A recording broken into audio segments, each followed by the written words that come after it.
وَآمِنُوا بِمَا أَنزَلْتُ مُصَدِّقًا لِمَا مَعَكُمْ، اور ایمان لاؤ اس کتاب کے اوپر جو نازل ہوئی ہے اس حال میں کہ تمہارے پاس جو پہلے سے کتابیں موجود ہیں وہ ان کی بھی تصدیق کرتی ہے. یہ کتاب یہ نہیں کہتی کہ تمہاری کتابیں غلط ہیں، یہ تو ایسی کتاب ہے جو تمہاری کتابوں کو صحیح مان رہی ہے. یا تو کہہ رہی ہو وہ کتابیں نہیں ہیں، پھر تمہیں ریلیکٹنٹ ہو جاؤ تم.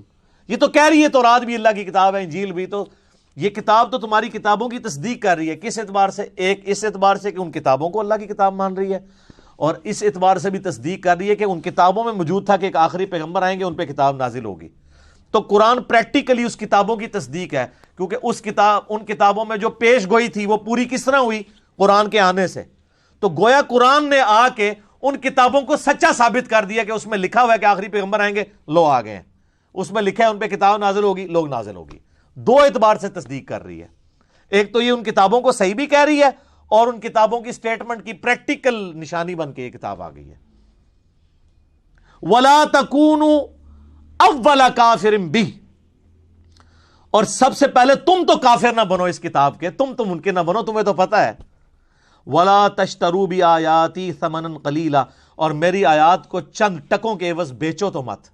دنیا کے نفع کی خاطر تم پیغمبر کا انکار کر رہے ہو. تمہاری چودراہٹ ظاہر ہے، وہ نذرانے لے رہے تھے، ان کی ساری چیزیں وابستہ تھیں. جب نبی کے آگے جھک جاتے تو سب سٹیٹس ختم.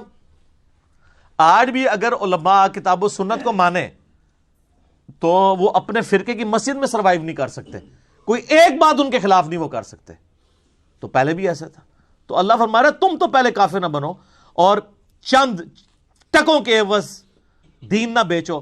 وَإِيَّايَ فَاتَّقُونَ، اور صرف مجھی سے ڈرو. یعنی بار بار اللہ تعالیٰ دیکھے ڈرنے کا ذکر کر رہا ہے کہ اگر تمہیں واقعی اللہ کا خوف ہے نا کہ مرنے کے بعد اللہ کے حضور پیشی ہونی ہے، تو پھر تم یہ ایمان قبول کر لیتے. تو اس سے کیا پتہ چلی کہ جو علماء نہ ڈر ہو جاتے ہیں، بے فکرے ہو جاتے ہیں اللہ تعالیٰ کے معاملات میں، ان کو کبھی بھی ہدایت نہیں ملتی.